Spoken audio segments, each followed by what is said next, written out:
All right, back for another deep dive. You guys know I love when listeners send in sources, and this one is, well, different. Yeah. So we got this video right.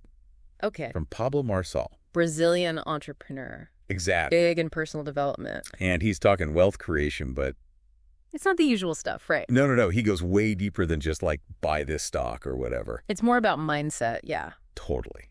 Habits, even like societal structures that hold people back. You hit it right there. The mental game is huge for him. You know, to build wealth, it's not enough to just want money. You got to shift how you think about it.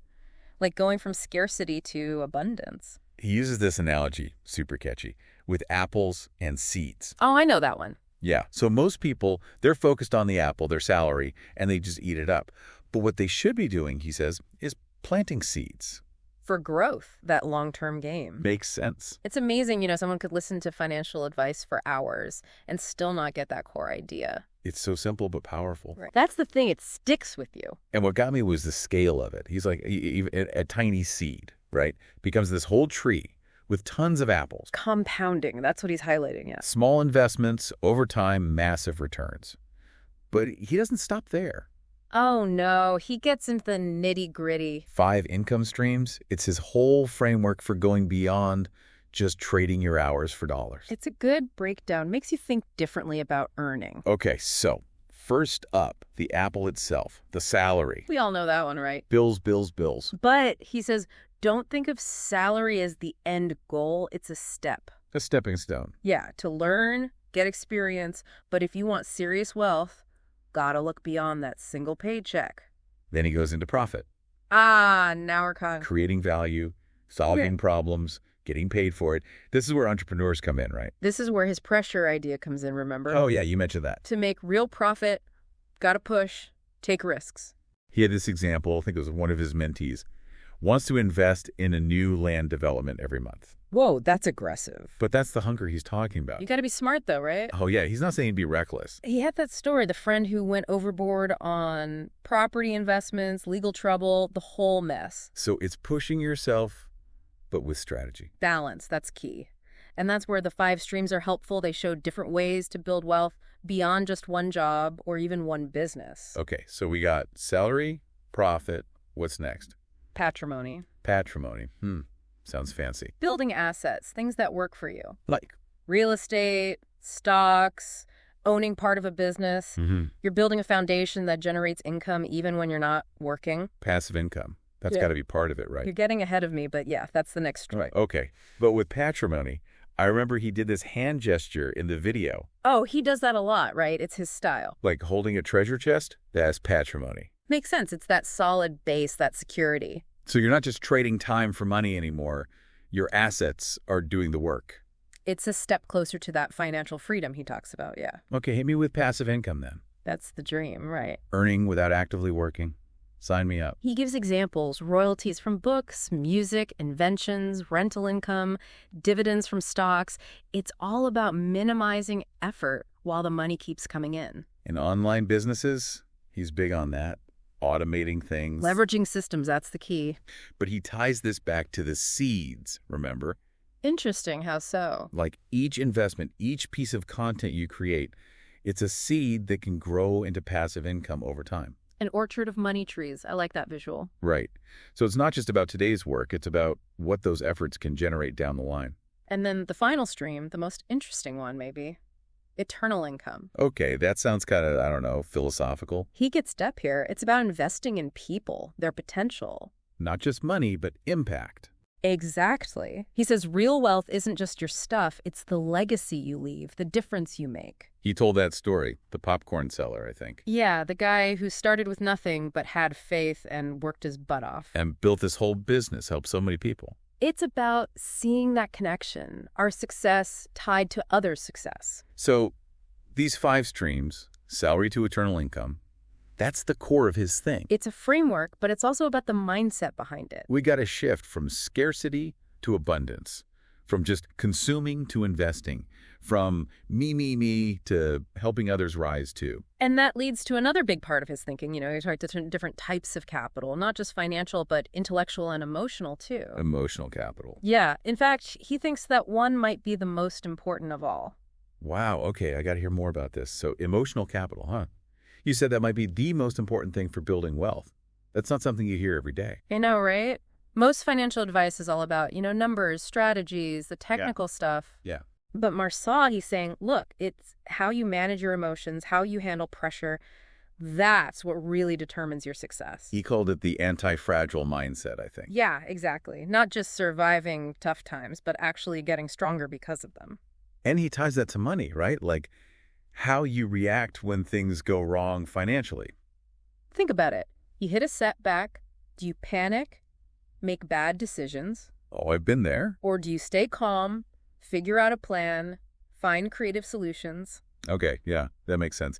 He said something like, control your emotions, control your money. It's powerful, right? Like your feelings directly impact your financial outcomes. And he even talks about, like, forgiveness. Oh, yeah, especially with debt. It seemed kind of out there at first, but He was saying if you're holding on to resentment, anger towards someone who owes you money, it can actually trap you in that negative cycle. it's like emotional baggage weighing you down financially, too. Exactly. Forgive, not necessarily condoning what they did, but let go of those bad feelings. It frees you up to move on, make better choices. Yeah, create a more positive reality, financially and otherwise. This is why it's like he's connecting our inner world to our money in a way I never thought about before. It's a different perspective for sure. And it's super relevant now with AI and all that. Oh, interesting. How so? Machines can handle numbers, analyze data, but they can't replicate human emotions. Empathy, compassion, that stuff. Those are the skills that'll be even more valuable in the future. So Marcel's saying developing our emotional intelligence, that's an investment in itself. 100%. It's not just about money, it's about resilience, strong relationships, navigating life with more wisdom. I love that he goes there. These deeper ideas about wealth, it's not just about getting rich, but becoming a better person overall. Right, it's holistic. And that leads into another thing he challenges these narratives we've been fed about success, about society. He didn't hold back. Diplomas being overrated, traditional education not really preparing you for the real world, stuff like that. He's pushing us to question those assumptions, A diploma might open some doors, but it's your skills, your drive, that truly matter. He talked about how school often focuses on rote learning, conformity, instead of creativity, critical thinking. And those are the things you need for entrepreneurship, for innovation, the stuff that drives real wealth. He even questioned how women are often portrayed as victims, saying that limits their potential. It's like he's saying, don't just accept what you're told. Think for yourself. Decide what you believe. Empowering, right. Break free from those limiting beliefs. Define success on your own terms. And this ties back to eternal income, remember? Oh, yeah. True wealth isn't just stuff. It's about contributing to the world. Making a difference that matters. Investing in people, their dreams, helping them create positive change. That's a legacy that lasts. Okay, but how do we actually do that? What does eternal income look like in real life? He gave examples. Mentoring someone, supporting a cause you believe in, sharing your knowledge to help others grow. He even talked about just being kind, compassionate as a form of investment. When you invest in others' well-being, you're making the world a better place. And that good energy comes back to you, right? It's not a zero-sum game. It's about creating a win-win where everyone has the chance to thrive.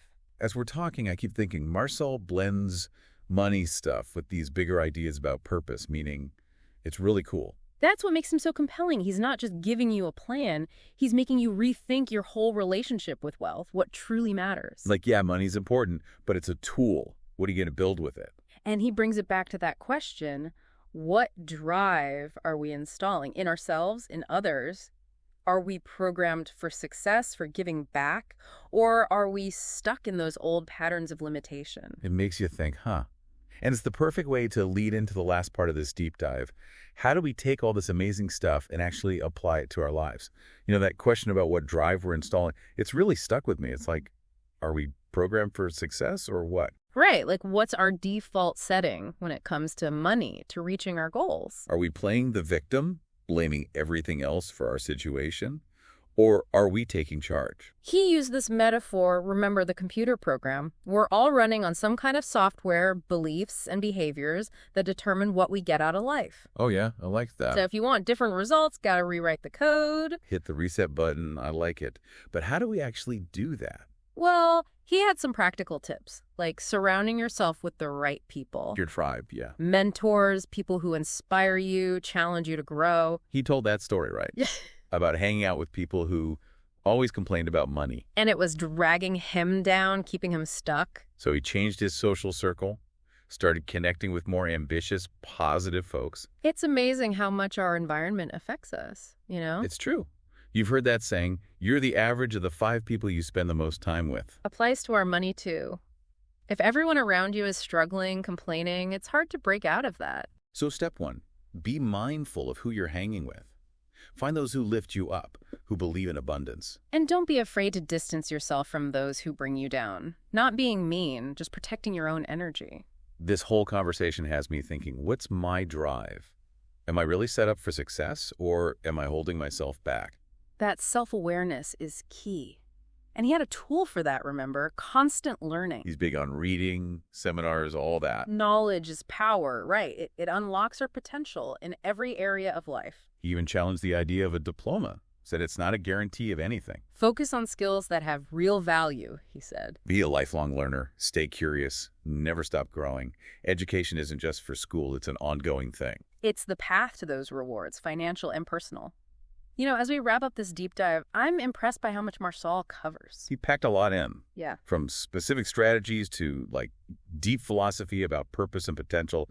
It's been inspiring. He makes you think about wealth in a new way. It's not just about the numbers. It's about your values, your impact on the world. Aligning your money with what truly matters to you. And he leaves us with that challenge to examine our drive, to rewrite our own code, create a legacy that goes beyond just ourselves. To step into our full potential, not just financially, but as human beings. That's a powerful idea to end on. So what's next for you? Thanks for joining us on this deep dive. We'll see you next time.